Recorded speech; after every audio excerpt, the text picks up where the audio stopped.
Today we're going to talk about some basics of Fourier analysis over the discrete cube. If we can believe it, I even had more ambitious plans, but I hope that we'll be able to cover this amount of material. But before we talk about anything technical, let me sort of set up what is the basic question that we'll try to answer in this talk. And we'll take it from there. So what is the basic setup? So we have a function from 0, 1 to 9, 0, 1. And we will think of 0, 1 to 9 as being equipped with the uniform measure.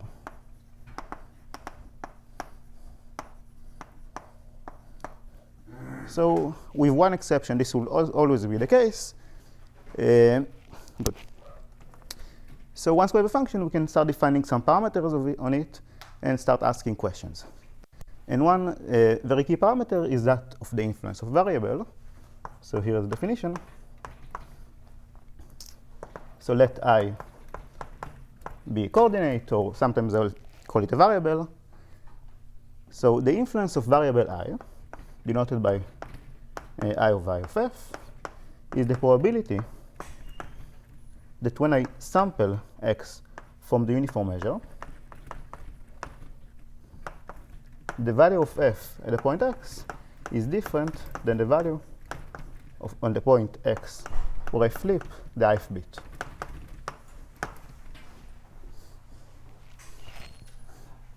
Okay, so I hope it's clear why this is called the influence, because whenever this event happens, the variable I is influential on the outcome of the function.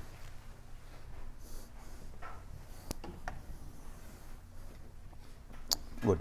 So can I use Sure. So you call this a uniform measure. The 1 and 2 stands for what? This is half. Well, it's a half. Half stands for probability half for 0 and probability half for 1. Soon we'll have mu p, and then it will be clear. Okay. So here is another definition. The total influence of a function, denoted by I of f, is simply the sum of all influences.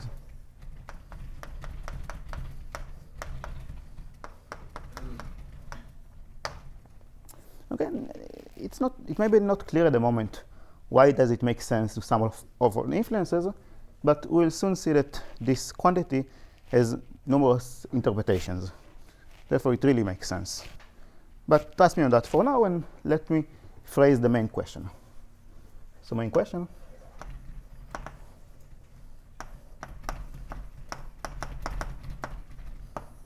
So before I state it formally, let me say it intuitively. For which functions can it be the case that the total influence is constant? Okay. So the total influence is a sum of a bunch of numbers and numbers. Each one of them is between 0 and 1. So potentially it could be as large as n. When is it at most 10? What can we say about such functions? So the main question is, what can be said about the structure of f if I tell you that the total influence is at most some k.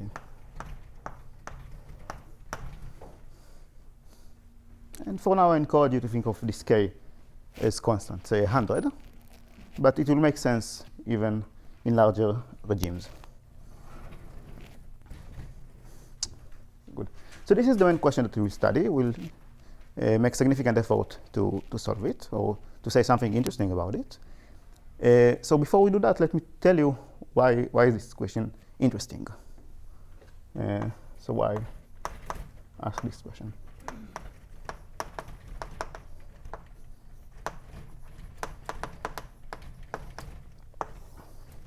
So I'll refer to this question as question star.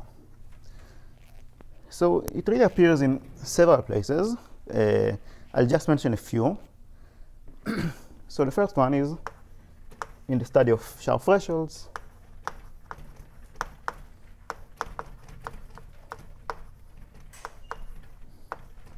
Or phase transition.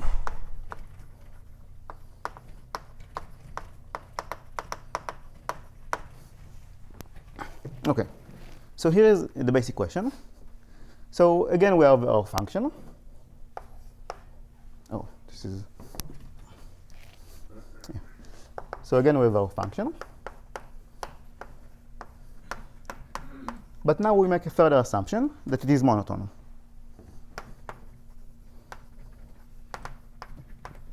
Meaning, if I have 2 points, x and y, such that on each coordinate xi is at most yi, then f of x is at most f of y.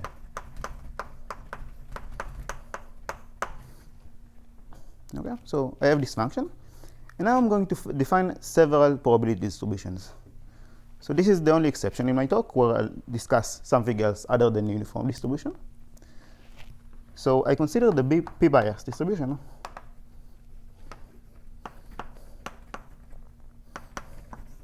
So this is a distribution that assigns the value 1 probability p and 0 with probability 1 minus p.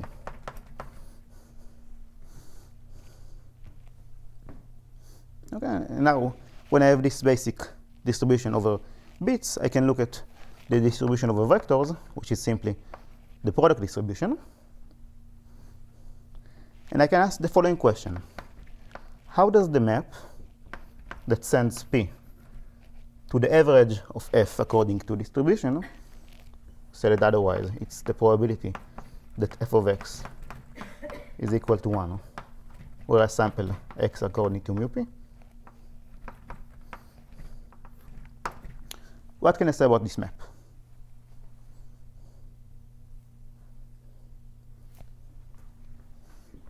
Yeah, very good. So let's draw the graph.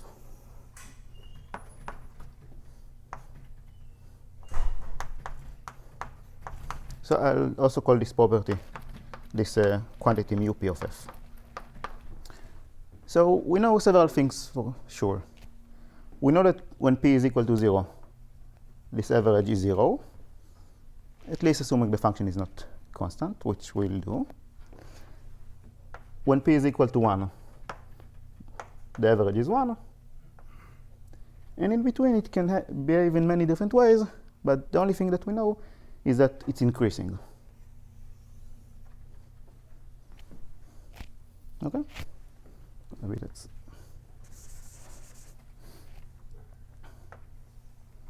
Okay. But how does it increase? Does it increase quickly, sharply, or is it slow increase like this graph, or maybe it's a sharp increase like this graph? So this is coarse, and this is sharp. Okay, and sometimes we really want to know to classify when a function behaves coarsely and when it behaves sharply. Okay? In other words, we want to understand the rate of change of the average of f according to mu p with respect to p.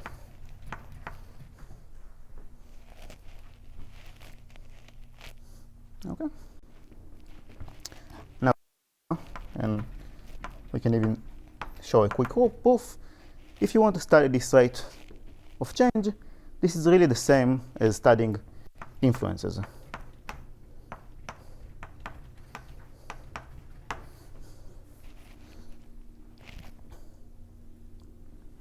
Yeah. So you see here a notation that I didn't define, but you can sort of guess what it is. So we've defined influences over the uniform measure, but you can also do this over the non-uniform measure. Then you can define total influences. Since this is simply total influence according to mu p. Okay? So studying this question star is really about distinguishing between these two cases. When the total influence is small, the increase is coarse. And when it is large, it is sharp. Yeah. That's the other function.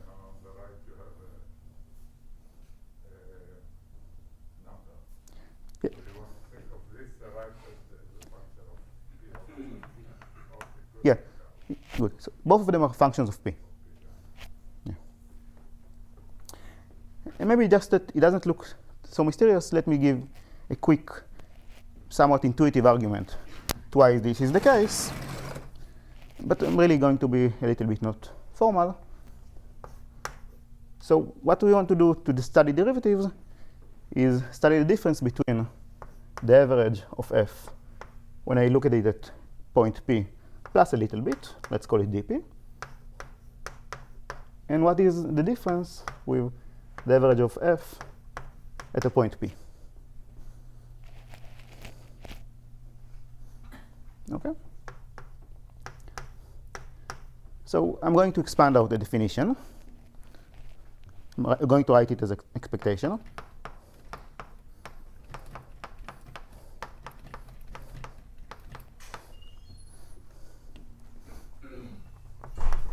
So I'm going to have 2 points, x and y, one sampled according to mu p plus a little bit, and the other sampled for mu p. And I'm going to think about them as coupled. You can do it, it's not too hard. I'm going to think that x is always larger than y. Right? To do that, you simply choose first the point y according to p. Then to choose y, you flip each variable to be 1 with some probability.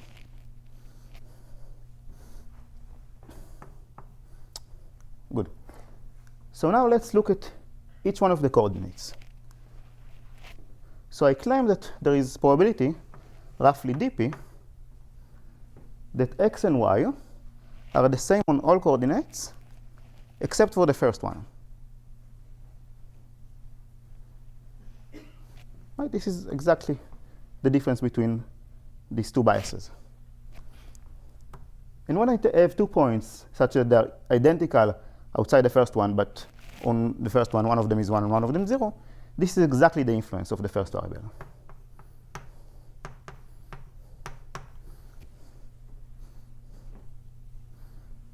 Similarly, you can argue about this for all coordinates.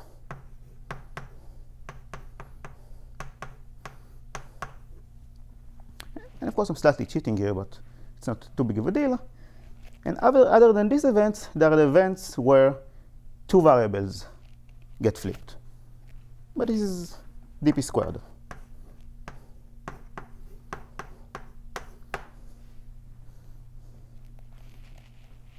Right? So when you divide by dp to 0, you get exactly the definition of the derivative. And on the right side, you get exactly the influences. You didn't use the fact that it's monotone, did you? I did, because I always assume that when I change from the value of the first coordinate, it can only go from 0 to 1. Otherwise, this could be negative. Okay. But I count it as a probability. Yeah. When you say you're cheating, you mean in your argument? No, The expression is correct? more it's correct, but if you want to write it in your paper, you have to explain a little more. But there is no real cheating going on.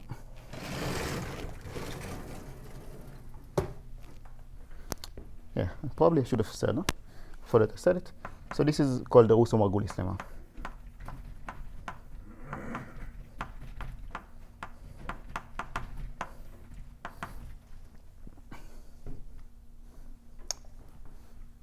Good.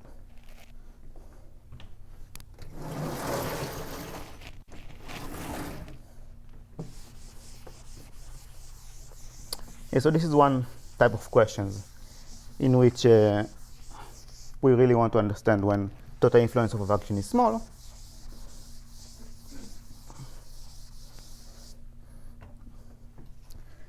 And I even explained to you the connection. And now I'm going to be a little more vague. I'm going to tell you that something is also related to it, but I'm not going to quite show it. So the second place where this type of question arises is in extremal combinatorics.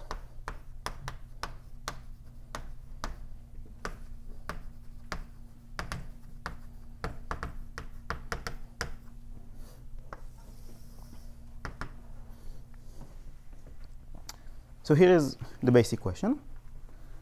So suppose we have a family of sets.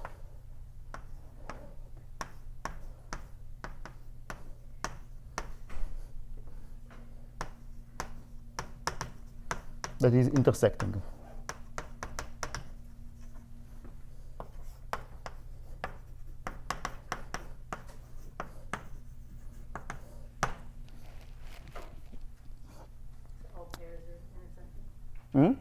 Yeah.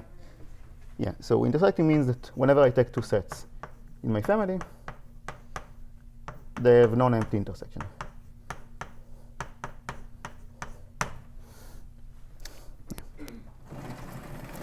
Yeah, so this is a classical type of question that arises in combinatorics. And now, given this definition, you can ask many questions. Like the most basic one is, how large can an intersecting set be? So intersecting family.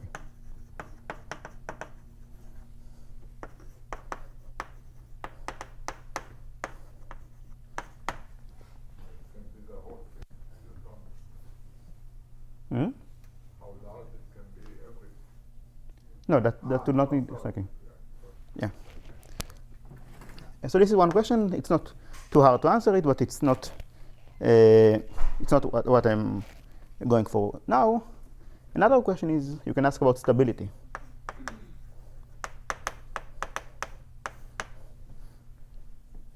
So we're going to have some answer here. We're going to have the answer that the largest intersecting family achieves some opt size. Stability asks the question of, suppose I have some family that is intersecting and is somewhat close to the optimum.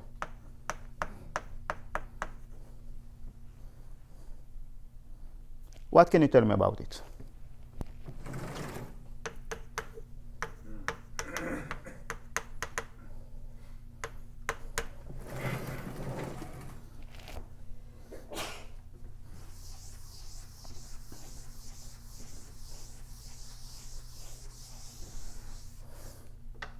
So this is the second type of question, but actually the type of question that will be mostly interesting for us, maybe not in this talk, is the other regime. So here we have an intersecting family that is almost as large as the largest one, but you can also ask the following. So suppose I have some intersecting family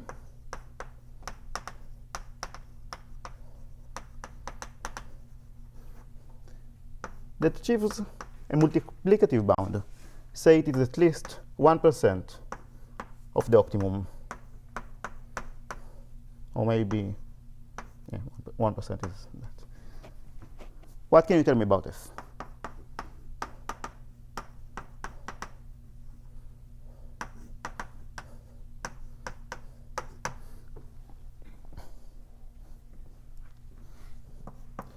Yeah, so this question has been already solved, and if you remember Andre's talk, he mentioned it.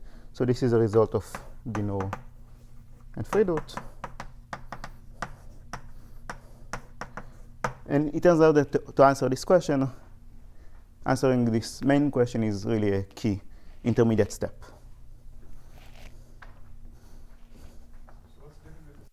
It's like a multiplicative. Yeah, so here you are almost the size of the large intersecting family, but here you're only 1% of it.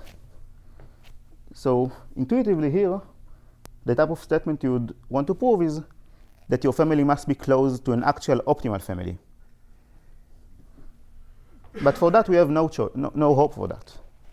You can only hope to say that you're contained in some maximal family. What I just said is trivial, but you can hope to say something more meaningful. But it's a bit more technical. Is this kind of question related to stability of isoperimetric things too? Yeah.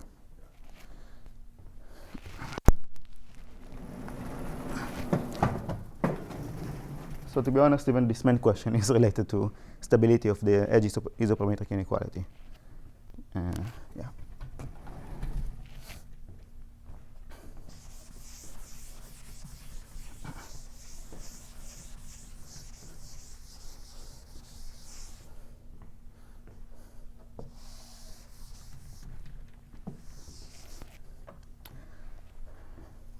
third point related to the question is the field of PCPs and hardness of approximation.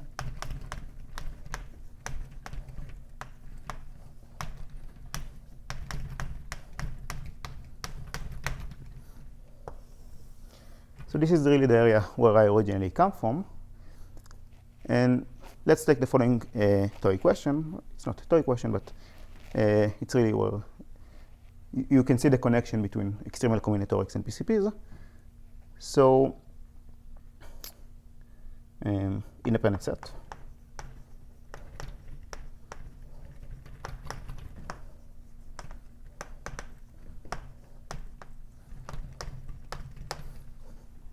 So suppose we have some graph G. Its vertex set is V, and its edge set is E. A set S is called independent.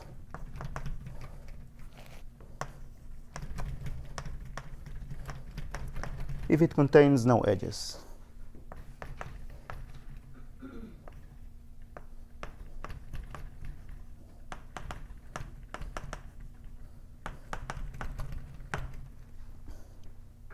Okay, and this is well known that if I give you a graph and you want to find the largest independent set in it, then this is an NP-hard task.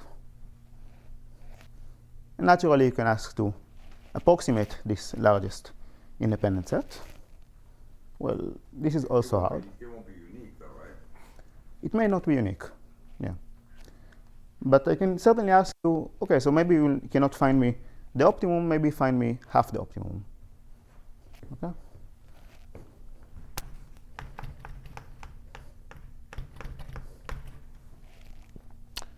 Yeah. And it turns out that to answer this question, it's really non-trivial. This is a paper of Dino and Safra. A key point when you want to prove hardness of approximation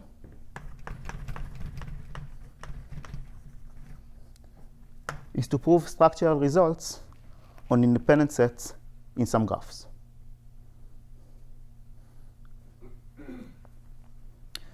And actually, these graphs are already written on the board. This is kind of the graph. So this is called the Kneser graph. My vertices are sets, and two sets are adjacent if they intersect in the empty set, so the opposite of that. And then an intersecting family is simply an independent set in the Kneser graph. Yeah. And if you want to prove good hardness results for independent set, you really need to understand these type of questions.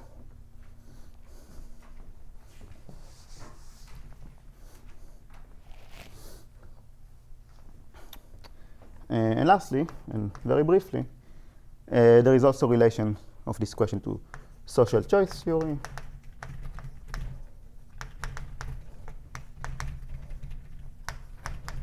And voting systems.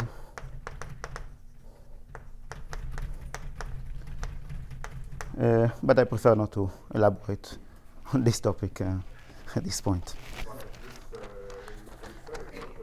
One can think of a monotone function as a voting system, and then the influence of layers is more or less deterministic. Yeah, but it's not clear if to think of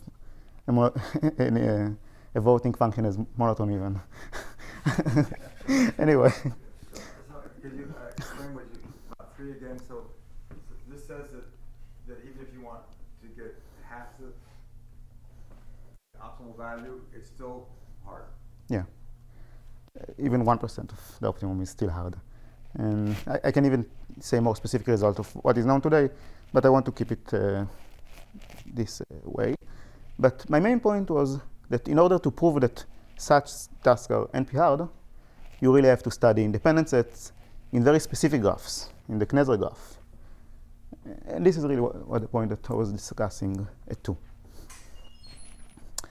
Yeah, but maybe jokes aside, there are numerous results in social choice theory, such as the error impossibility result, stating that if you have a voting system that you can think about as a Boolean function, maybe a function on larger alphabets, that given some votes, it decides who is the winner of the elections. So it turns out you can use these tools that I'll tell you today to attack questions about voting systems.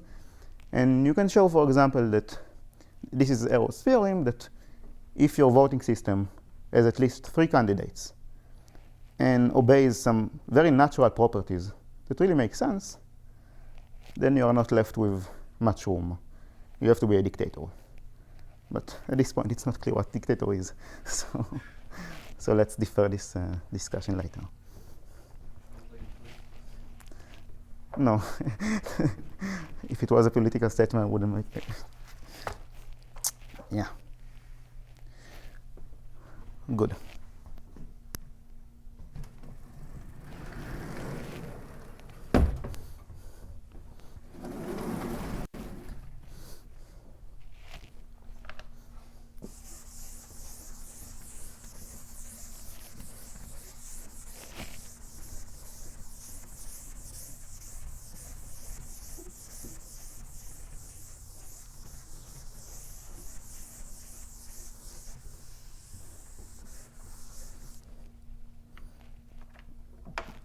Good. So now that we're highly motivated, we are ready to do some work in order to solve this main question.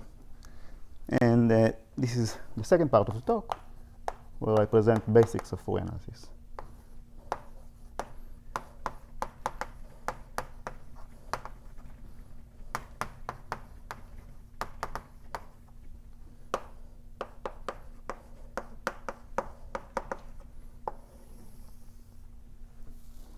Good.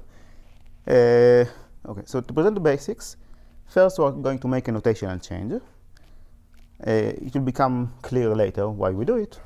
So instead of thinking both of our inputs and our outputs as 0, 1, we prefer to think of them as 1 and minus 1. Okay, so it really doesn't matter, but it makes some notations a lot easier. Or somewhat easier.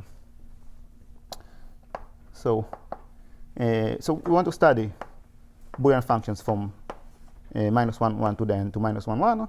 But first we'll consider a more general class of functions, namely real-valued functions.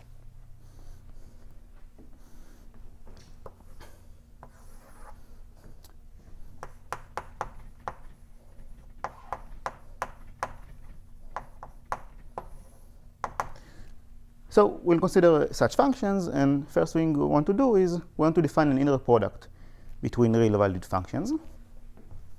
So given 2 functions,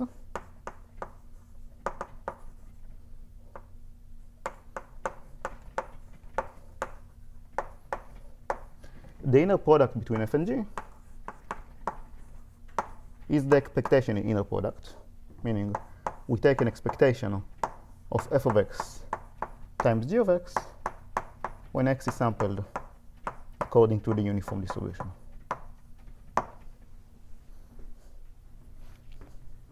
Okay, by the way, if you have any questions, please feel free to ask. So this is the inner product. And once we have an inner product, it's natural to look for an orthonormal basis, or at least an orthogonal one. Yeah, so it's basically the L2 inner product. It's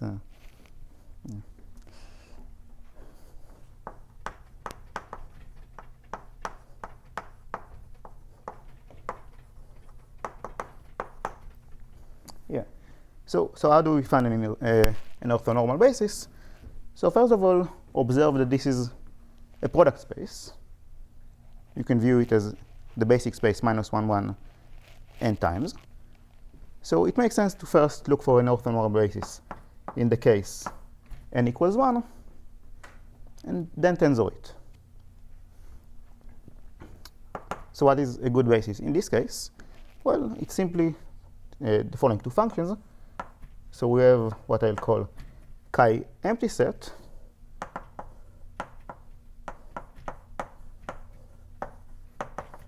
which is simply the constant one function.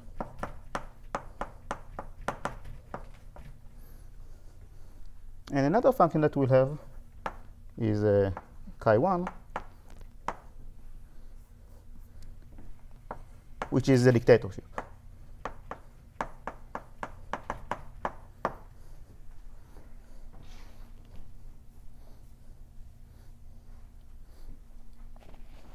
Okay, so you can check. It's really just two functions, so you only need to compute the inner product of these two.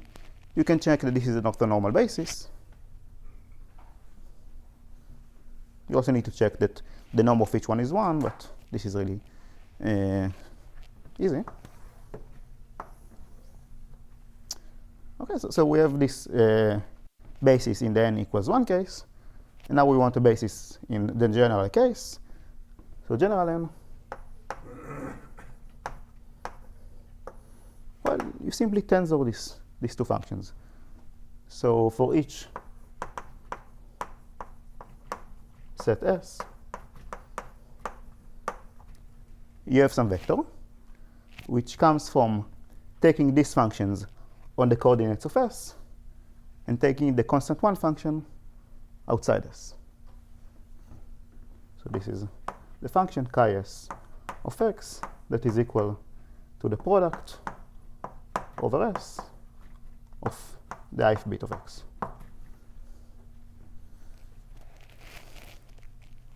Okay. And to be honest, this is really the point that made us change to +-1 notations, because otherwise what we'd have here is -1 to the yi, where yi is 0, 1, but it's slightly more annoying to write it. So this is really the only reason that we made the notational change. Okay, so even if you did not quite get why it follows that this is a basis from the n equals 1 case, it's also not too hard to check directly. It's not hard to check that this is an orthogonal set, and also everything has norms 1, so this is orthonormal, plus the number of functions here really matches the dimension of the space. It's 2 to the n functions. So this is a basis.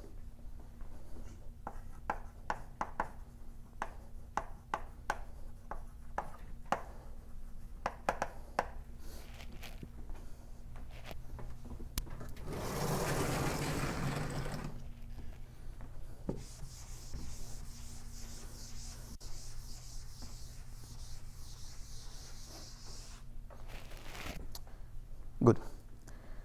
So because this is a basis, we can then take any function that we want, any real valued function, and expand it according to this basis. So the Fourier of expansion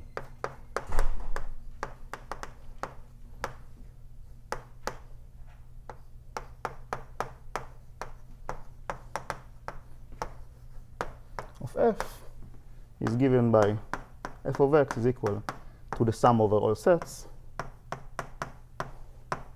of f hat s chi s of x. So these are simply the coefficients in the linear combination, and these are our basis functions. Good. So far it's very general. We didn't use anything specific about this basis. But because this is an orthonormal basis, it's very easy to compute these coefficients. So here's a fact. I'm not going to prove it. The Fourier coefficient of S is simply the inner product between f and chi s.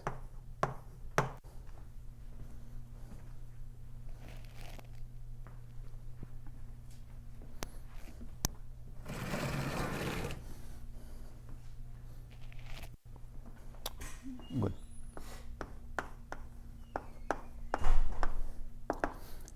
And another fact that is, again, standard corollary of the fact that this is an orthonormal basis is what is called the Parseval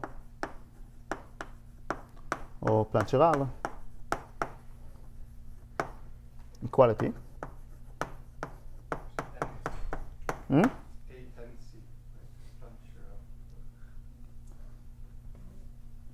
Not sure.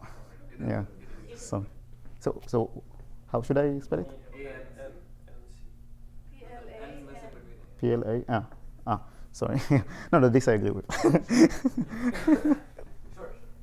Thank you. Yeah, so now that we know how to spell, we can state this equality. So it says that if you have two functions, f and g, and you want to compute the inner product between them, then equivalently, you can compute the inner product between the Fourier coefficients up to normalization. So it's not an inner product, it's just sum. It's the sum of all Fourier coefficients of the corresponding Fourier coefficients of f and g multiplied. Okay? So this is often called the Plancherel equality, and when f is equal to g, this is a special case called the Parseval equality. And then it's just a bit nicer to write, but it's really nothing special, it's nothing different. So it says that if you look at the inner product of f with itself, which in other notation, it's the 2 norm of f squared, this is equal to the sum of Fourier coefficients squared.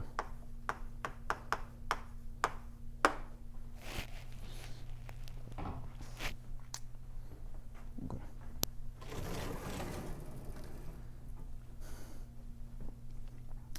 So let me perhaps make a remark. That is, at this point, only nice to make, but it's not clear why I'm making it. So remark. So if we consider the special case that our function is Boolean,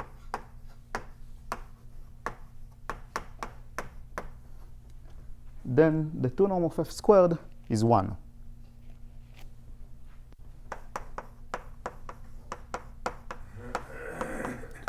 And by Parseval, this means that the sum of squares of Fourier coefficients is 1. In other words, this is a distribution over characters.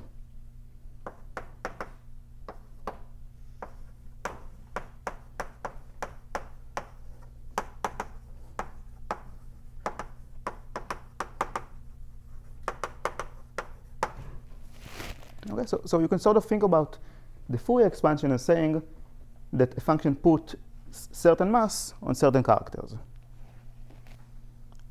Later on in the talk, it will be more reported that this is a distribution, but so far it's only nice to know.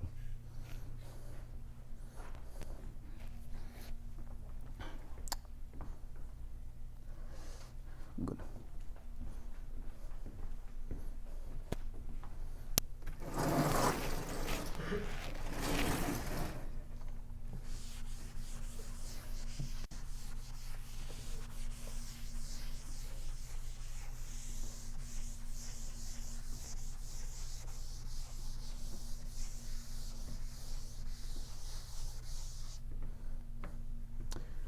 So if you recall, the object that we started this talk with are influences. And it makes sense to ask, is there any relation between influences and the Fourier transform of f? And the following formula is a very basic one, and it will be useful for us. So influence and Fourier coefficients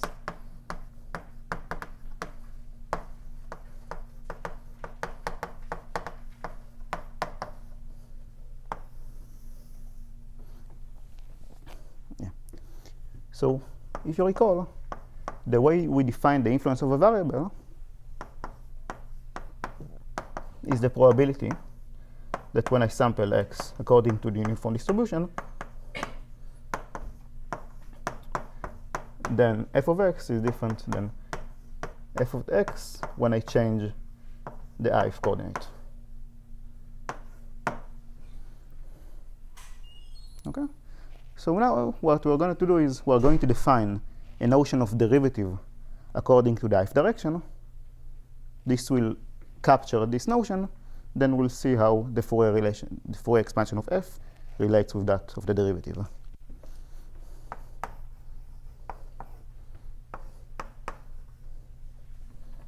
So this is the definition of derivative.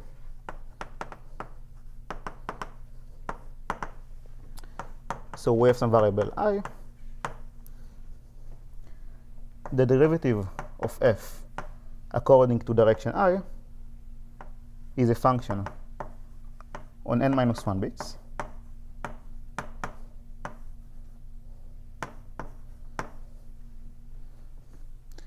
And its value at a point y, so let's first say it. So I look at this point y, I think about it as a point in n bits, except that the ith coordinate is missing. Then what I'm going to do, I'm going to plug this in this coordinate either 1 or -1 and take the difference. So this is what we're going to do. So we're going to think of f at 2 points. The coordinates outside I will be according to y, and coordinate I will be either 1 or -1.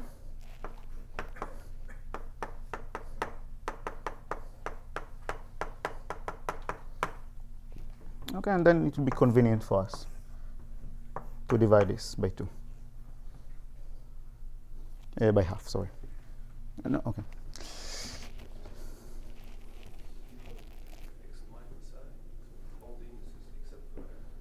Yeah, so x minus y is all the indices except y.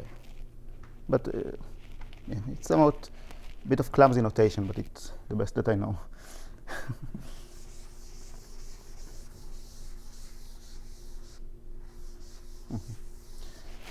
Yeah, so maybe I should continue here.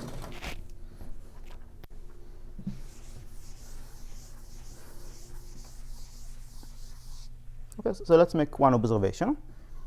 So if our function is valued ±1,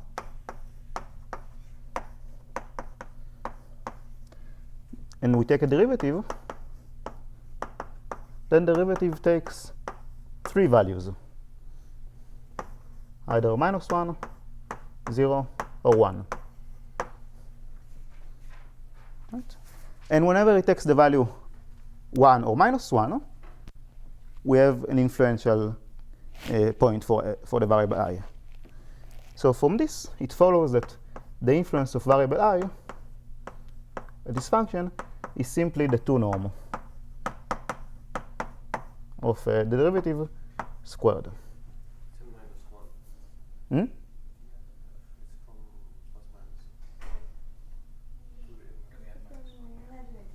Oh, sorry, yeah. Yeah, sorry. Thank you. Yeah, so, yeah. Okay. Cool. So I have this derivative. We have some 2 norm, and we already know that if we can establish, if we know what the Fourier expansion of the derivative is, we can use this formula to get a formula for the influence. This is basically what we do. So here's another fact, which again I'm not going to prove because it's really just plugging in the Fourier expansion of f. So if you look at this definition and you plug in the Fourier expansion of f, you get the following fact. So the value of the derivative of f at a point y is the sum of all Fourier coefficients that contain I, and then the corresponding part in f. Except that we subtract the if variable.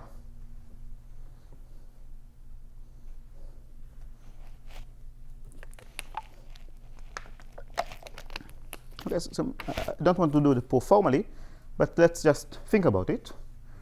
So if we plug the Fourier expansion of f, if we have some character s that does not contain I, then it's going to get the same value both here and here, because these points only differ on the ith coordinate. Yeah, otherwise, we are going to get a difference of signs, and together with this half, it will cancel out. So, yeah. So corollary.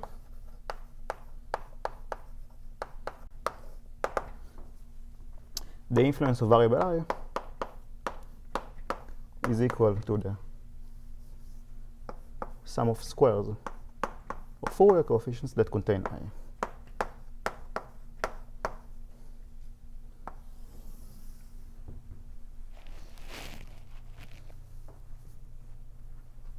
Okay. Now continuing our analogy with the distribution and how much mass f puts on each character, so you can really think about the amount of mass that f puts on the ith variable.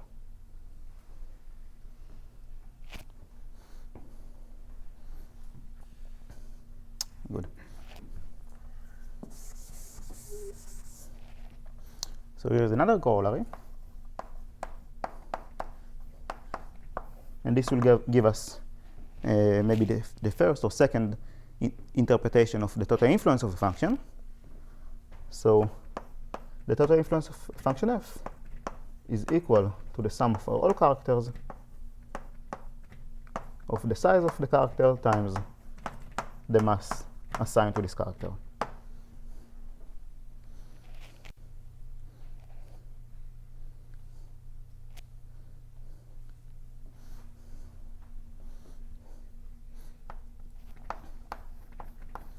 So the proof is, again, not too hard given the previous corollary.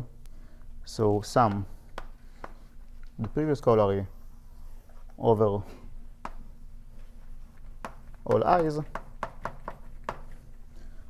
So we get that the total influence is equal to the sum of influences, which is equal to the sum, double sum, first over coordinates and then over characters that contain them.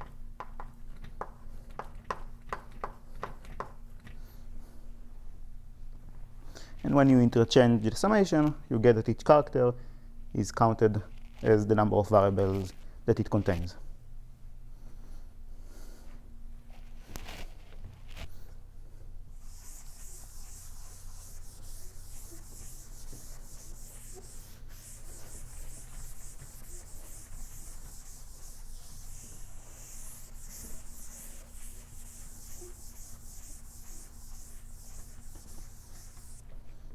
Good. So why am I claiming that this is another interpretation of the total influence? So people often call, give an alternative name to the total influence, they often call it the average degree.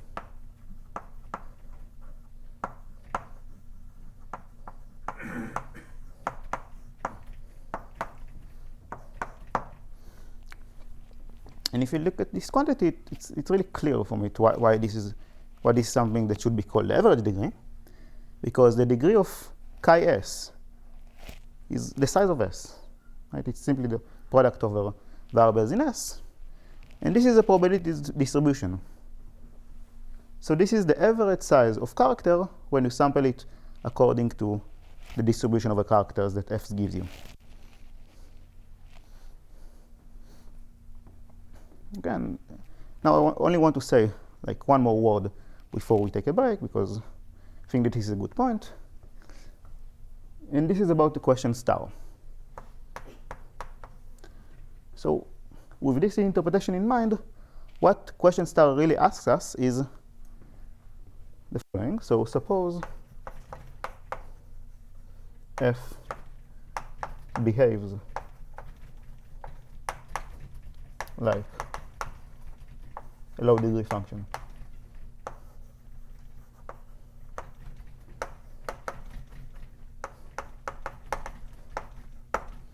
What can you say about it?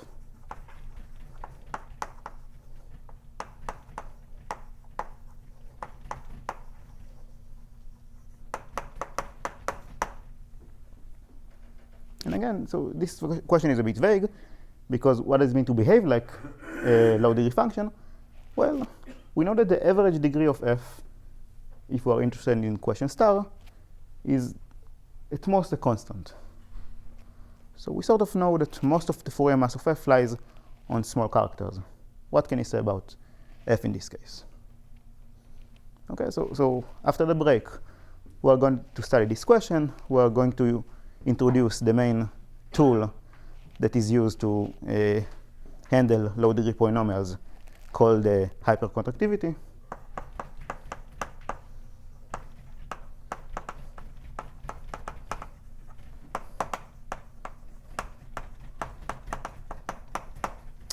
Yeah, and then we'll use it to finally prove something about such functions. Okay, so any questions before the break?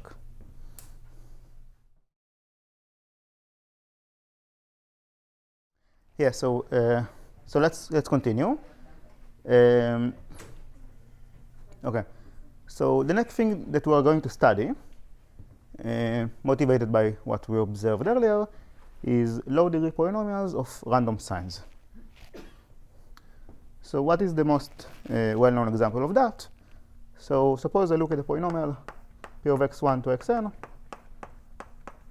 which is the sum of these signs,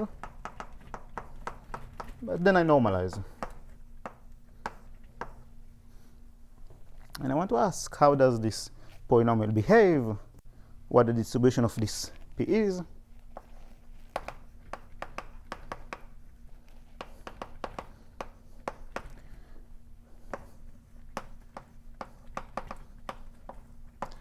So in this case, it's really a well-known case. This is the central limit theorem.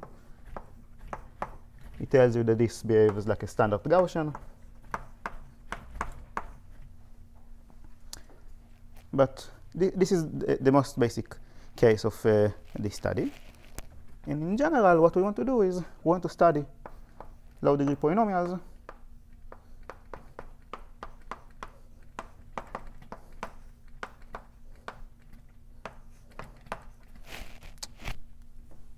not yet. So low-degree polynomials in these variables. Well, let's say we normalize the sum of squares of AS to be 1.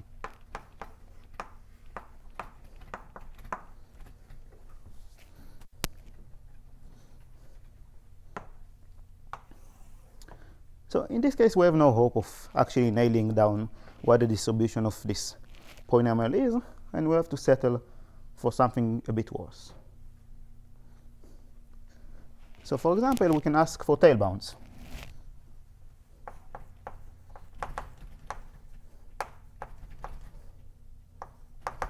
Can you tell me what is the probability that the absolute value of this polynomial exceeds some large value t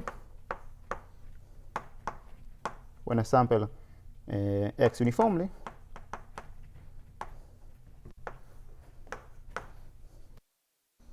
Okay, so in this case, we have Chernow's bound, which is very useful in TCS. But in this case, we have something slightly worse, but still very useful. We can prove that this is at most exponential in t to some power that depends only on the degree of the polynomial. And I have some constant here.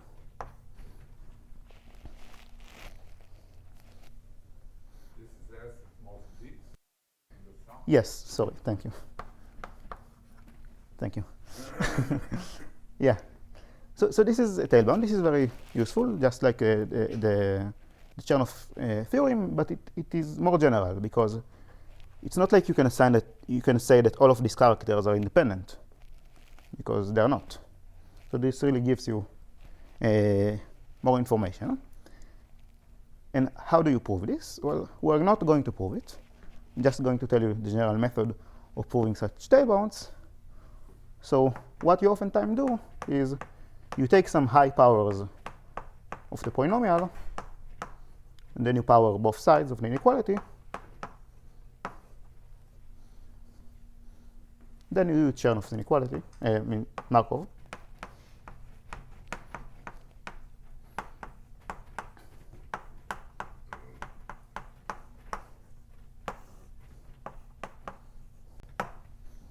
Okay, and then you need to estimate this norm in some way. When you do it, it turns out that whatever the Q you need to choose, and when you choose it appropriately, you get this bound. So really, the main point here is how to estimate such norms.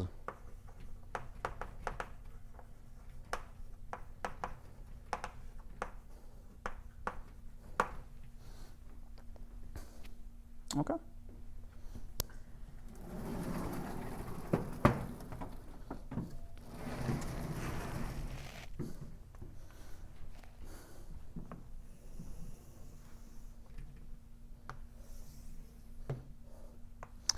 So here is a theorem. It has many names attached to it. Bonamy, Beckner, and Gross, and maybe others. Hmm? No, I think this is right. Yeah. So this is a tool. This is the hypercontractive inequality. This tells you how you can estimate these norms very easily. So it says the following. If P from plus minus 1 to then 2 reals has degree at most D,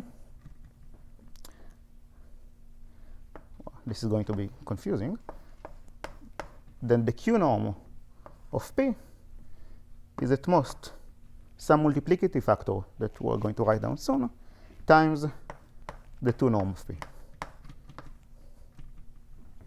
And this multiplicative factor is going to be something that depends on Q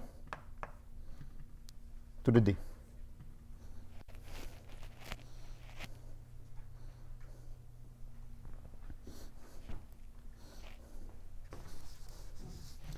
So for us, we'll not need this full power of an inequality. We'll only use the case Q equals 4. In this case, we can simply say that the 4 norm of P is at most square root of 3 to the D times the 2 norm of P.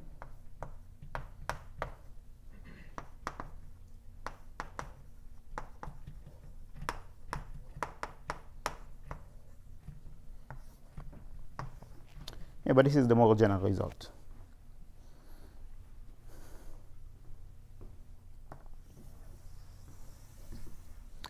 Yeah. So when you look at this inequality for the first time, it looks very mysterious. But already using it and not needing too much intuition, you can plug it into the table inequality, and you can actually nail down what Q is supposed to be. But we want to use this inequality for other reasons, and for that it will be useful for us to gain some intuition as to what this inequality is saying. So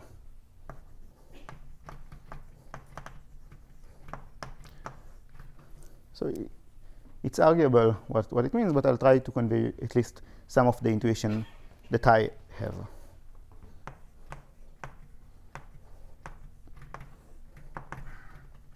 So here is a lemma. Sorry, it's probably good to say what's the trivial upper bound on P4. This is an improvement on.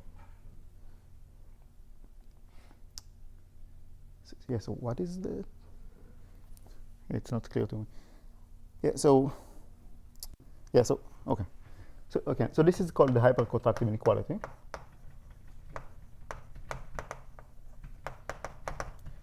And actually, the way I phrase it, it's not clear why I call it a contraction or a hypercontraction or anything along these lines. You can phrase it in different ways, and then it becomes clear why the name is, and then you have some trivial bounds.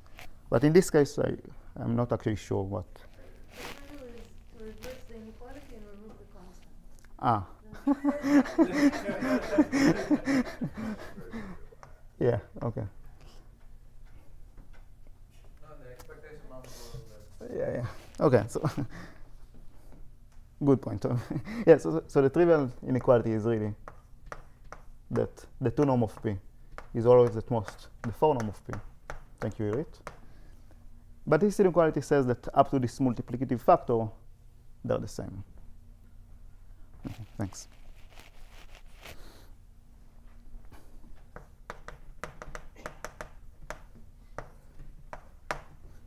Okay. So let's. The real numbers, right? Yeah. So this is for. I don't understand what that's called. This is Cauchy-Schwarz. Right. So if I look at the 2 norm of P squared, this is the expression of p to the 2 times 1. I use Cauchy-Schwarz and I get it.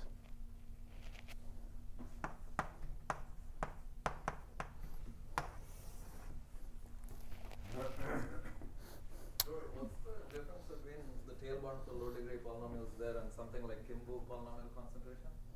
So I'm not sure what that is. Okay. It's probably the same Okay. if I had to guess. Yeah. Okay, so let's say some lemma. So this inequality holds for any real valued function, but the functions that we are discussing are Boolean functions. So it makes sense to ask, what does this inequality mean for Boolean functions? So here is a lemma, which is not going to be useful, but strictly speaking, but intuitively it is very useful, I think. So let's say that we have a polynomial, and it has values 0, 1, and minus 1. Okay? And let's say that the expectation of its square is some delta, which is small.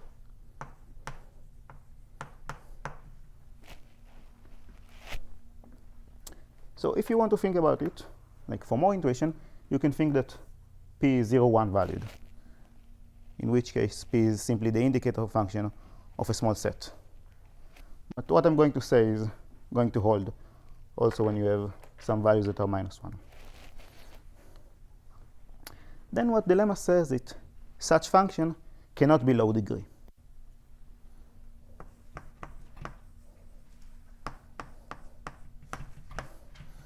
So let's see what is the constant I'm getting.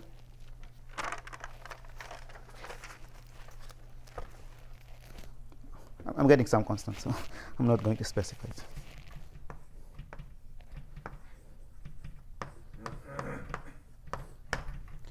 So then the degree of p must be at least up to constant log of 1 over delta.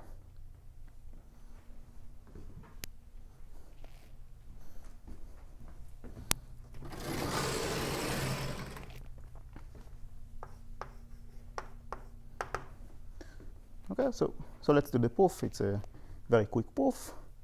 So we're going to look at this inequality. We're going to apply it for this p and see what we get. So we get that the p norm, the 4 norm of p is at most some constant to the degree of p times the 2 norm of p. Now we need to compute these norms, but because our function is very limited in its values, it's very easy to do. So this is delta to the half, and this is delta to the fourth. And when you rearrange everything, you get that square root of d, square root of 3 to the degree of p is at least 1 over delta to the fourth. Okay, and then when you take these logs and solve it, you get this conclusion.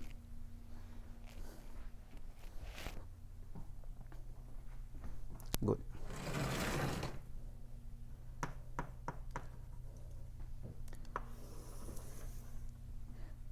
Yeah, so why am I saying that this lemma is going to be useless? So first of all, it tells us something very weak. It only tells us that there is some monomial that has high degree. We can ask for more, maybe. And secondly, if you're really only interested in this conclusion, you can prove it without appealing to the hypercontractive inequality. You can just use Schwarz-Zippel or more elementary means. But actually what you can get when you alter this argument a little bit is the following.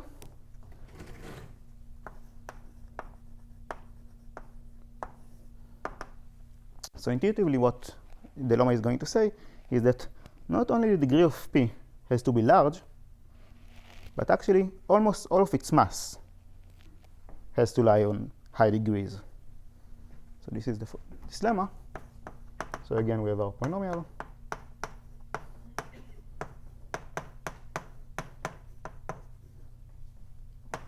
And its expression squared is equal to delta, which is small. Then the total Fourier mass on levels that are at most 1 over 20 log of 1 over delta, which is the same as this, of the squares of Fourier coefficients, is smaller. It's at most delta 29 over 8.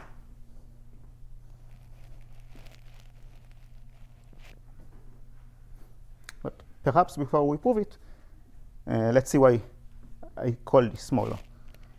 So what is the sum of all squares of Fourier coefficients?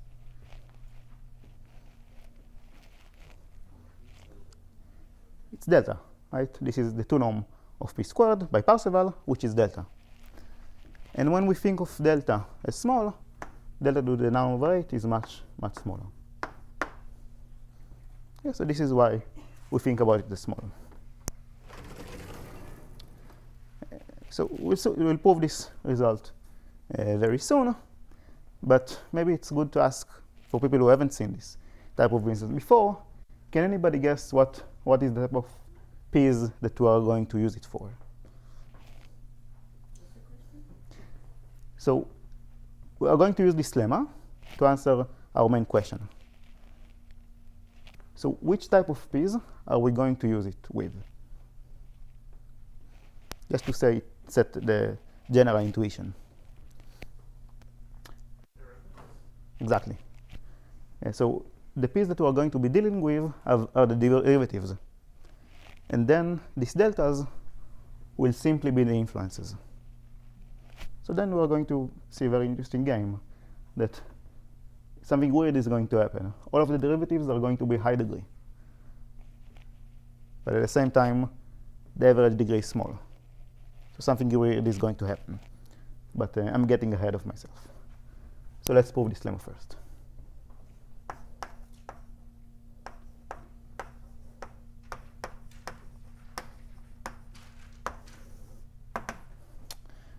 Yeah, so to not carry this notation too much, let's denote d as 1 over 20 times log 1 over delta.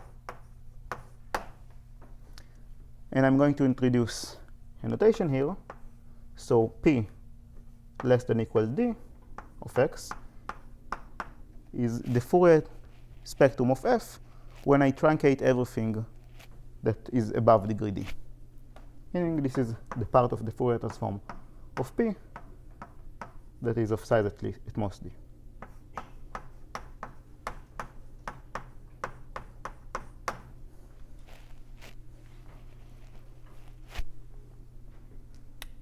Good. So we want to study this quantity. Let's write it as 2 stars. So 2 stars by Parseval is simply equal to the 2 norm of this truncated function squared.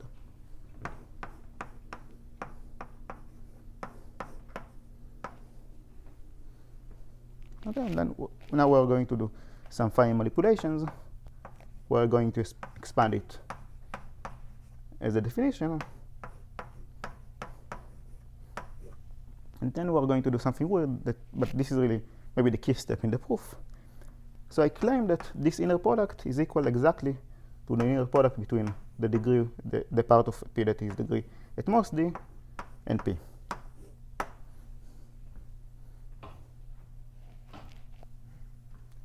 And why is that? Because chi is orthogonal. Exactly. So the difference only comes from monomials of degree at least more than d. And they will anyway be orthogonal to this function. So I'm only adding zeros. So that's fine. Good. And now, so we want to use some norm inequality like that. And we want it to be for low degree functions. This is our low degree function. So we want some 4 norm. So we use Holder.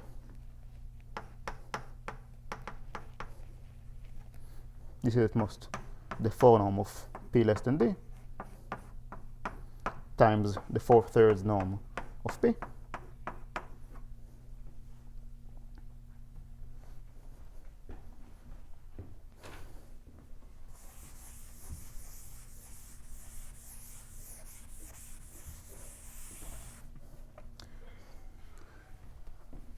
And now we upper bound this 4 norm using the hypercontractive inequality. We get that this is at most some constant to the d times the 2 norm of p less than d.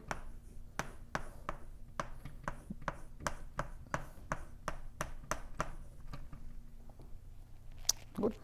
And now we have 2 more steps. Both of them are not too hard. So I claim that I can replace the 2 norm of p less than d with the 2 norm of p.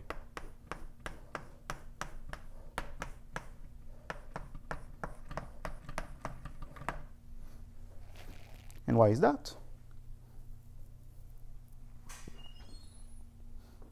Why don't you just cancel them out? Hmm? Why don't you just cancel one copy of the 2 norm of p less than d out? Oh, that's a good point. So I can do that. Very good point. I can do that, and then we can get the answer, but I want to do this instead. I want to make it more complicated. No, but okay, maybe I'll just say why you can do that, and then we'll do what Mark said. So, this holds because we have parseval. So this is equal to the square root of Fourier coefficients up to degree d, but this is to all of the Fourier coefficients. So this certainly holds. So because I have my notes written with that, let's stick to it.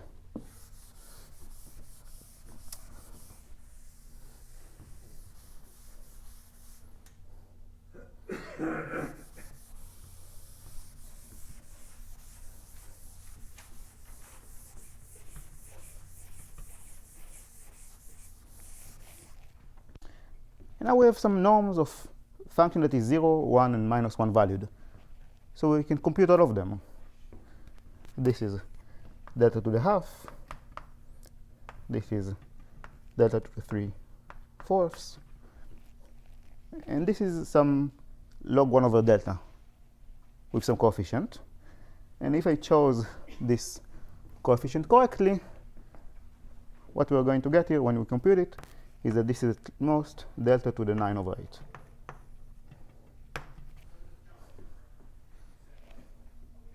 But the way that you need to look at it, not to stress too much about what the coefficient is these two guys give you more than delta. They give you delta to the 5/4. So you can certainly choose some small enough constant so that you get something like that. And I think that this constant works.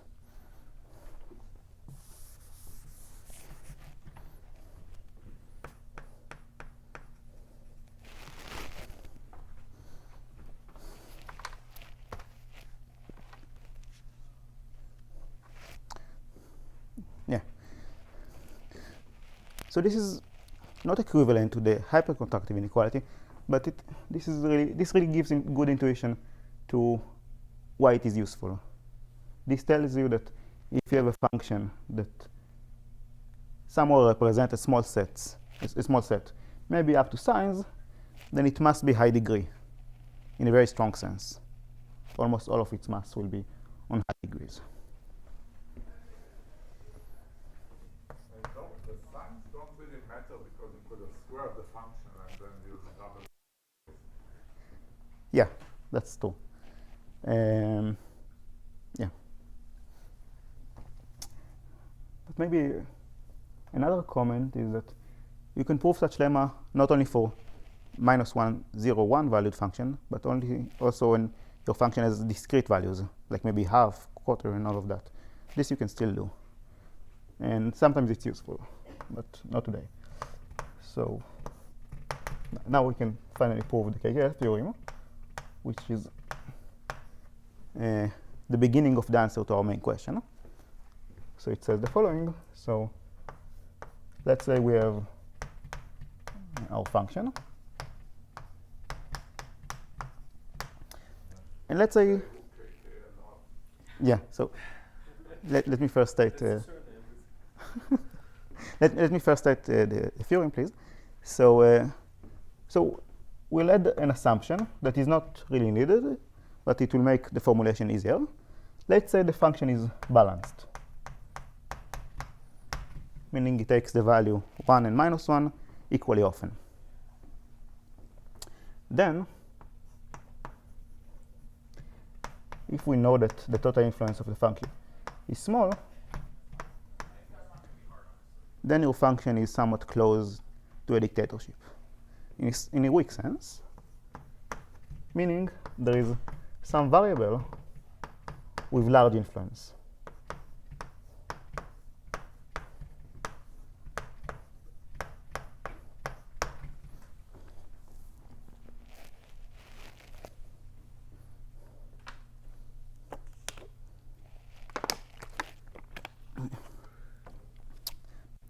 Yeah, so KKL stands for Khan-Kalai and lineal, and this is really a very nice result.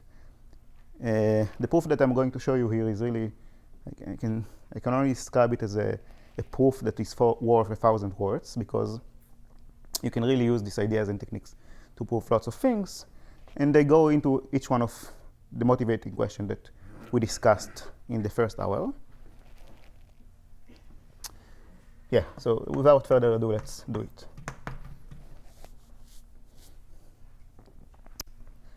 So why did I assume that my function has zero expectation? Well, I want to deal with the case that the empty coefficient, which when you think about it is the average of f, is 0. I don't want to be concerned with this coefficient, but it's not a big deal anyway. So then what I get is that if I look at the sum of all non-empty coefficients and I square them, then this is again 1 by Parseval.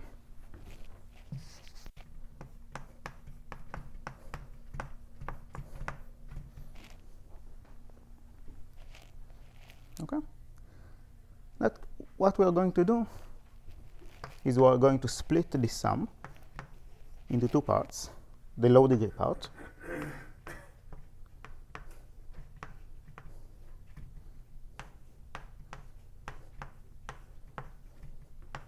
and the high degree part.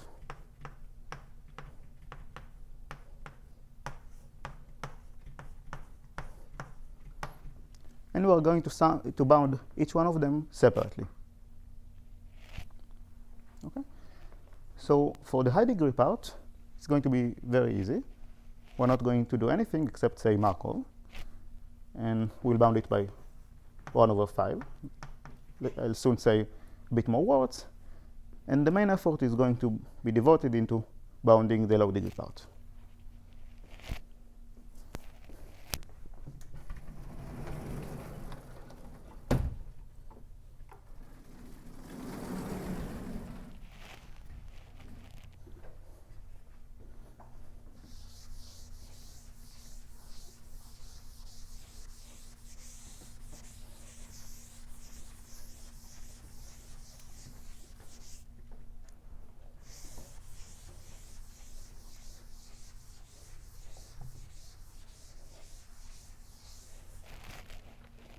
Good. So let's do it. So we're going to prove the theorem by the way of contradiction. So assume that all influences are at most e to the minus, let's say, 100 times k.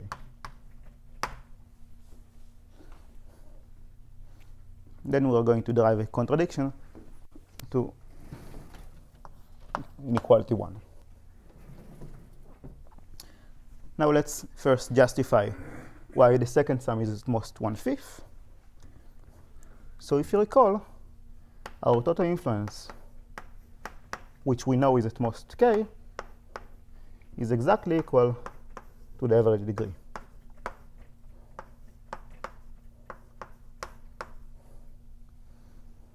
Okay?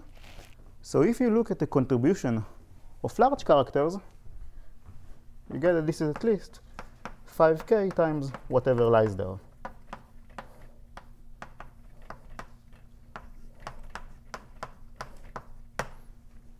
And so this is simple averaging argument.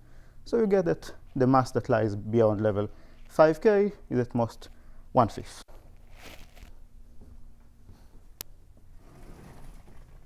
So this is good.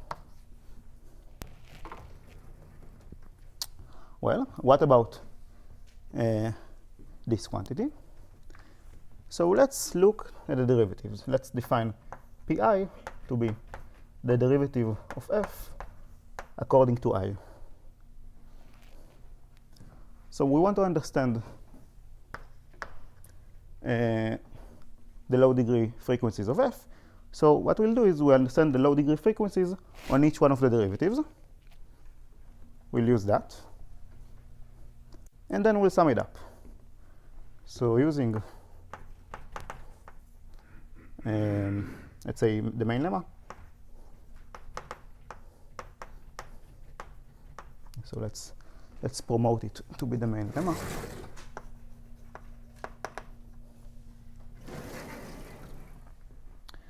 We have that the Fourier mass of p hat s squared on degrees at most 1/20. And what is delta here? Delta is the influence of variable I.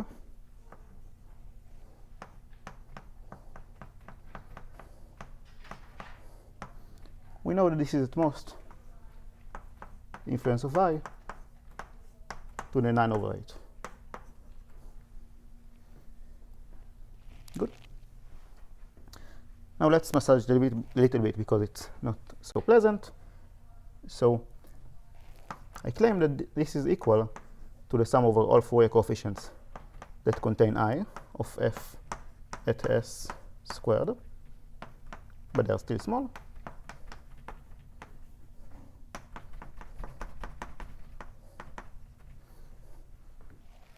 This is simply because we know what the Fourier expansion of the derivative is. It's exactly the characters that contain I. And then we're going to use our assumption. We assume that influences are small, meaning this log is large. So this is at least sum of s at most 5k that contains I of f at s.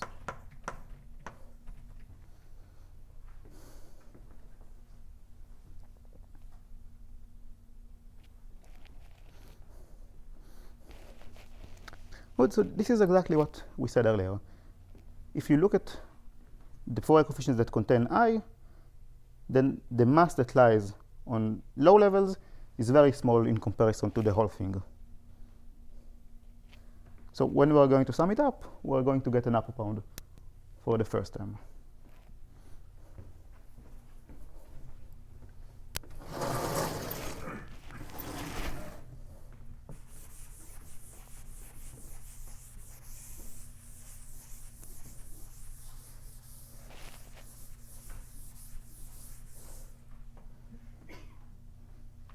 So let's call it 2.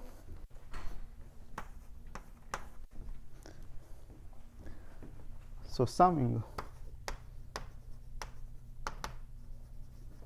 2 over all variables, we get that sum over I, sum over s that contain I, that are small, Fourier coefficient squared is at most sum of influences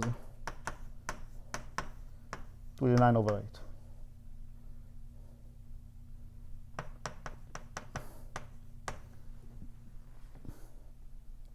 Okay, now we're almost done. So to upper bound this, I can pull out the maximum one to the power 1/8.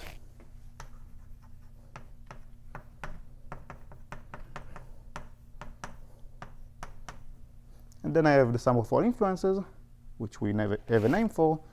This is the total influence.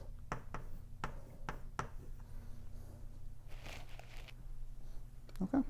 Now playing around a bit more, we have a bound for all of these guys by the assumption. So this is at most e to the minus 100/8 times k, and this is at most k by assumption. So this is certainly very small. This is, say, at most 0.1. Okay, I'm being very loose here, but this will be enough. On the other hand, note that here, every character that has size most 5k, except the empty one, is counted at least once. So this is at least the mass that we want to bound.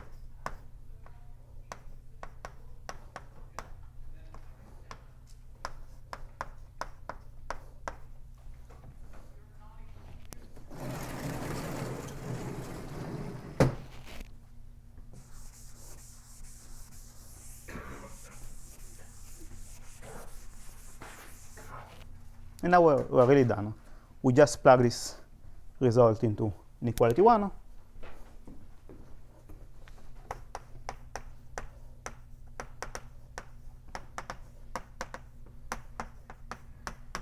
And we get a contradiction.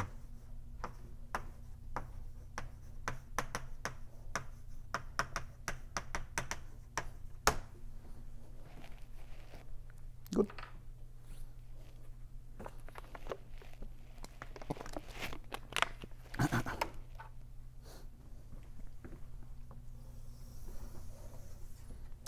Yeah, great. So we'll not see any more proofs in this talk, don't worry. But this is really a beautiful proof, even though it looks very kind of technical, and it is technical. It's very useful. You can use variants of these arguments and extensions to prove lots of interesting stuff. So let me tell you about some of this interesting stuff that you can do. So this result, although it's very nice, it tells you that in this case there exists at least one influential variable. It's not really an if and only if statement, not even in the model sense, because you can imagine functions that have lots of their variables that have high influence, but yet the total influence will be large. Let's say the parity function.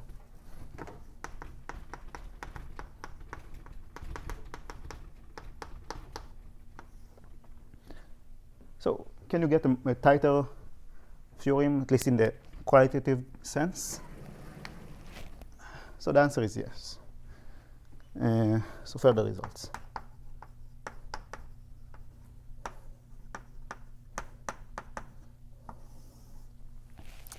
Yes, so there are various works that I could mention here, but I'll only mention one of them, and perhaps. And I only mention one of them and then a conjecture, but if you want to throw some names, so there are some results of Friedut, Talleyrand, Bourgain. Before this, Mm-hmm. you don't want to mention the corollary that there is always an influential variable, or you're going to replace it. Yeah, good. So this is a good point. So, yeah, so when you see the KKL theorem, sometimes it's not phrased in this way. It's phrased in the way that Avi alluded to, which is the following. So this is still KKL. It's the same theorem really, but it looks different. So it says that for every function,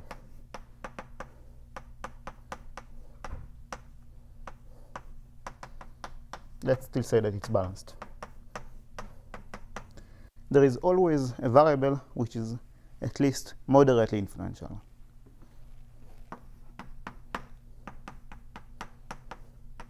And here moderately is at least up to constant, log n over n.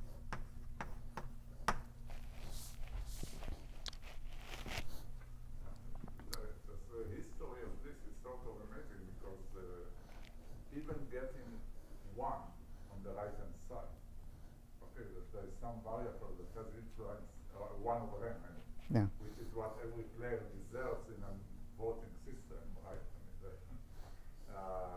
It's not completely trivial. It's edges of parametric inequality of the cube. So even getting 1. So actually getting 1 is not too hard. It's No, I'm not saying. no, it's only the formula that we used for the total influence. Absolutely. Yeah. It's not, but it's not completely trivial. Yeah, yeah. To see something that's equivalent to the edges of parametric inequality Mhm. And then people really worked hard and got 2 over n. And then after a couple more years, somebody managed to get 3 over n. And a couple of years later, this came up with this is title. Log n years later. Yeah. Log n years later. Yeah. So when you know the history, then this result looks much nicer. But in my opinion, when you look at it the first time, it's not clear what's the big deal about this log n. But then you see that this is correct and tight. So they're very interesting questions. And actually, I don't know, you may not see what no, but it's sort of striking that there is an initial variable at all. I mean, yeah. that's true, it's not obvious. So I want to mention like one corollary of this, which is maybe a bit more striking. So in a voting system, so we're getting into voting systems again, but it will be short. So in a voting system, you can hope that there are no coalitions, small coalitions, that can alter the outcome of the vote with high probability. But this theorem tells you that there is a limit to how well it can do. So it says that there is always a coalition of size at most n over log n that can influence the outcome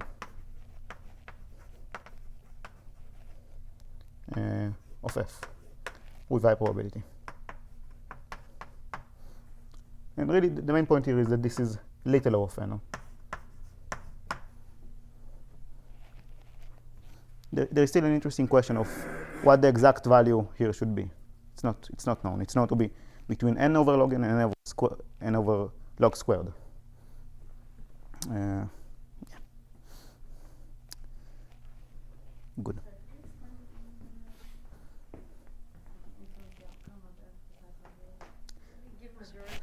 So let's say so there is this coalition S. Now let's say the rest of the players vote, and only S is then allowed to vote whatever it wants. So this statement says that once the other players voted, S really can go wherever they want. Yeah. Over the votes of the rest. Yeah.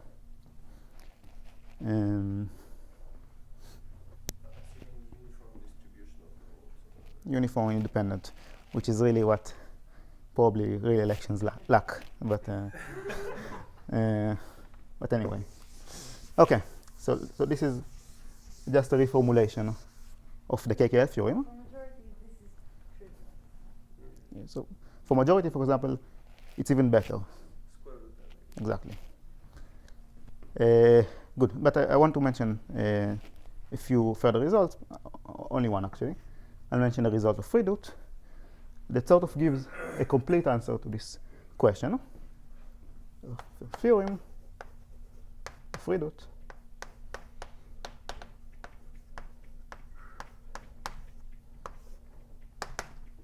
so I'll be a little loose with the statement.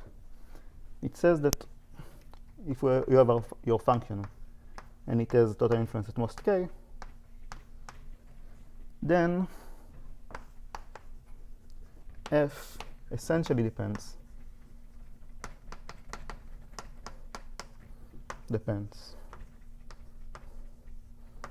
on at most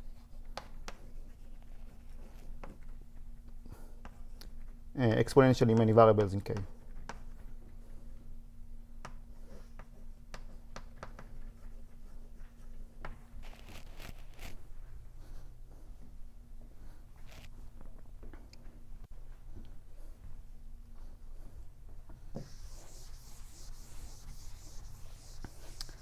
So this is often called the Freedot-Junta theorem.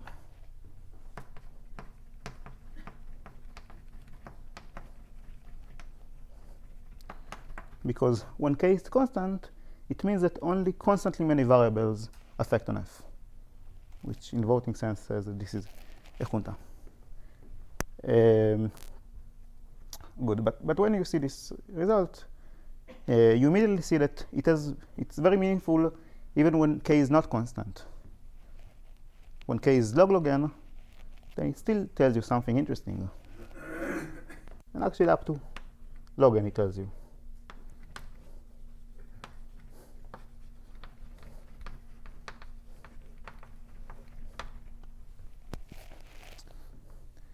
And then the question becomes, is this the truth? Or can you improve it? Maybe the function can only depend on polynomially many variables in K. But it turns out that this is tight.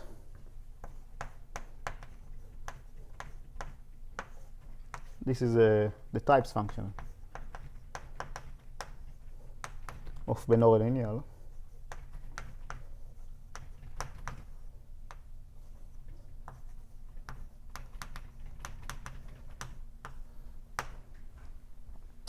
So it's a very simple function.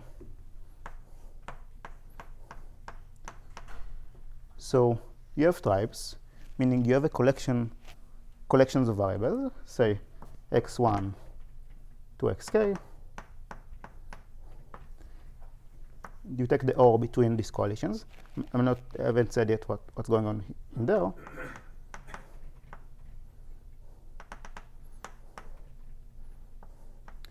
And you allow each one of them to vote separately. And if at least one of them says yes, then the output is yes. And what's going on inside is simply the end.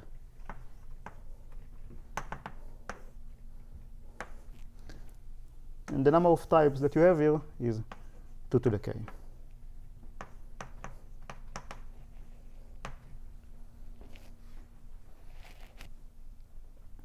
So you can check, I'm not going to do it, that this function has total influence at most k, but if you take less than exponentially many variables in k, then really you cannot do too much to affect the value of f. And it is roughly balanced. Yeah, good point. And yeah, it's roughly balanced. You can make it exactly balanced if you play around with the parameters, but yeah.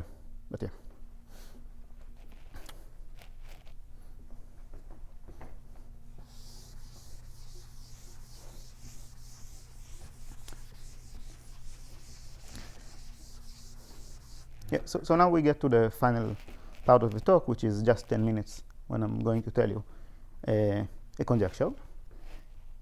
So the problem here is that we can say very strong results when total influence is at most log n. But when we pass this log n barrier, we can essentially say nothing, because exponential in log n is going to be more than n, but the function clearly depends on at most n variables. So this is useless. So really we want to say something about functions with more than log n total influence, and this is often called the logarithmic barrier in analysis of Boolean functions, because it's very hard to prove structural results in this case. The logarithmic barrier, because essentially you cannot say much or anything on functions that have total influence more than log n. Actually, it's even hard to come up with conjectures that are not refuted in some milliseconds. And yeah, but anyway, there is at least one that is kind of well known, and I really like it. So this is a conjecture of Friedut and Kalai.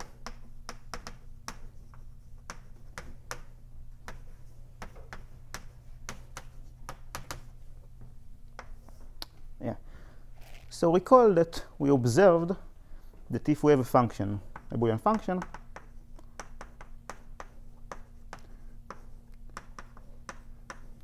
then the squares of Fourier coefficients form a distribution. So when you have a distribution, there are natural type of properties you can look. And probably the most well-known one is the Shannon entropy. So the Fourier entropy of f is the Shannon entropy of the squares of Fourier coefficients.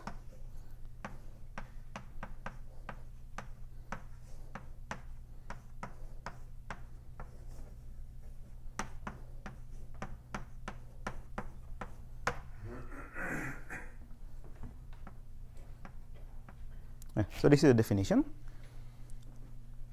And now the conjecture of Friedut and Kalai, which is called the Fourier entropy influence conjecture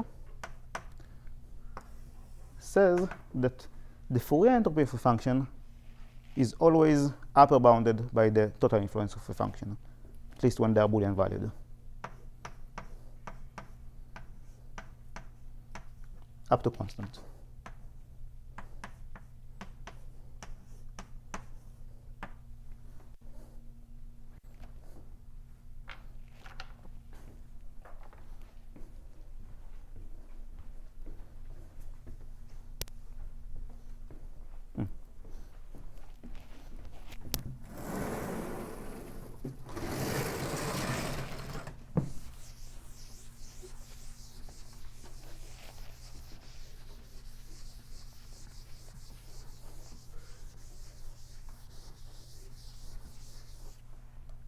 Yeah, so I don't have too much time, so I'm not going to tell you too much about this conjecture. But besides being interesting on itself and like providing a more thorough answer to this question, there are some concrete applications of this conjecture to sharp thresholds.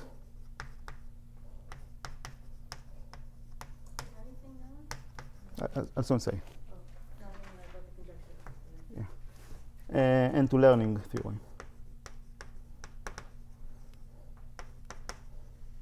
And more specifically, even to something called agnostic learning.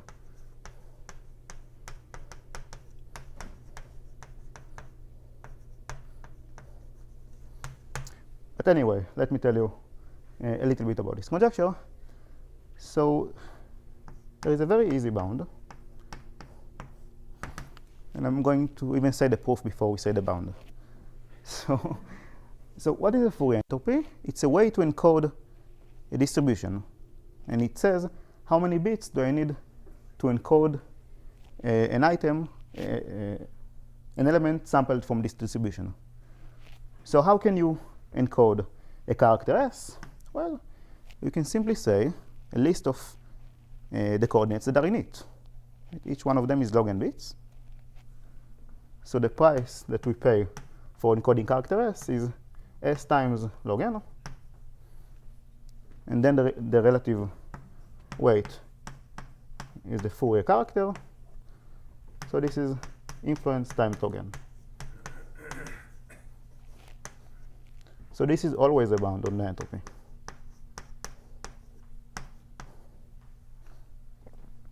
And it's worth noting that to say this bound, we didn't even use the Booleanity of F. Yeah. Good. So the conjecture is known to hold for some classes of functions. So known for symmetric functions.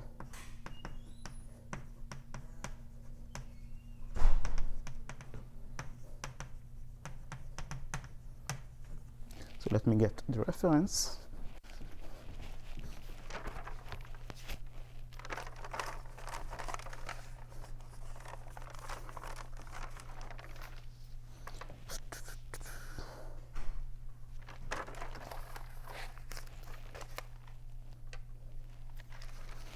So this is work due to O'Donnell, Wright, and Zhu.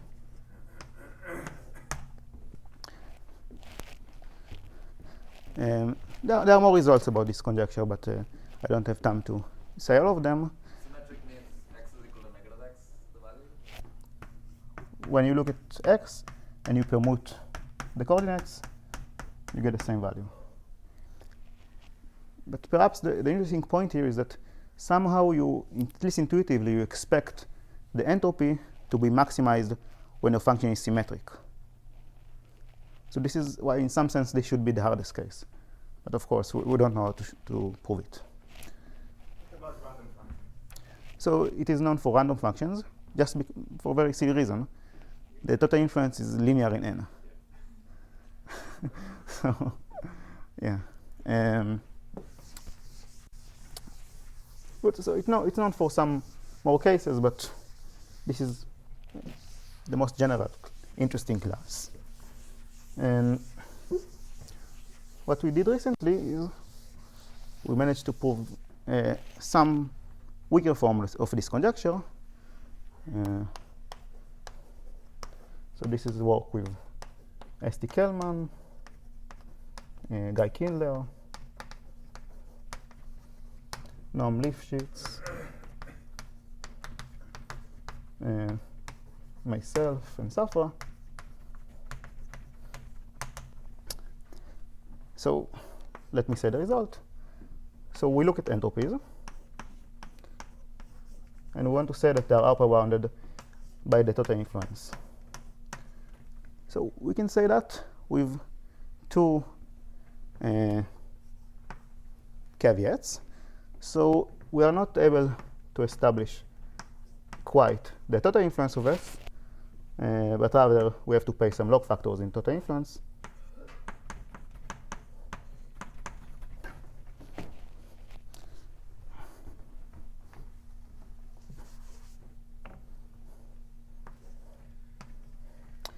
And secondly, we are not able quite to handle the whole of the Fourier spectrum of f. We can only handle the low degree part.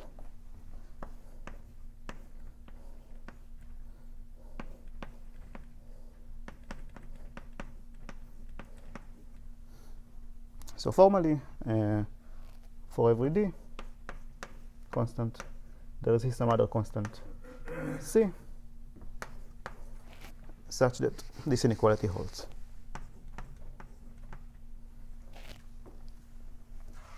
Such that for all f. Yeah. Good.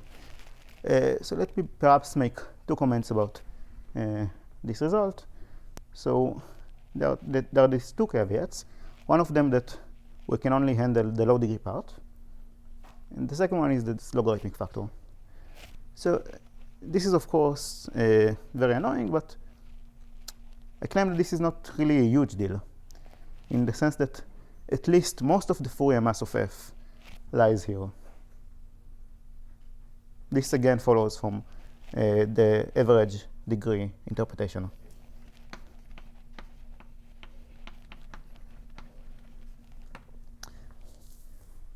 So, in my opinion, this is the more annoying part. Like, if we could reduce this logarithmic factor, then we'd be able to conclude some very nice learning algorithms for DNF formulas, for polynomial size DNF formulas that are also agnostic. But as it stands, we don't know how to get rid of these two caveats. Yeah. The last thing that I want to mention is that, okay, the proof of that is somewhat similar to the proof of the K-K theorem, at least in the circle of ideas that are used here, but they also use some more ideas from a paper of Bourgain and Kalai.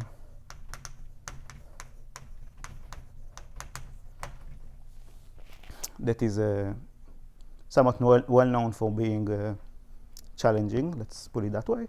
And also, its topic was completely unrelated or very different. They wanted to study sharp thresholds for functions that have symmetries. But somehow it turns out that you can use their ideas to get almost this conjecture. So that's all I wanted to say. Thanks.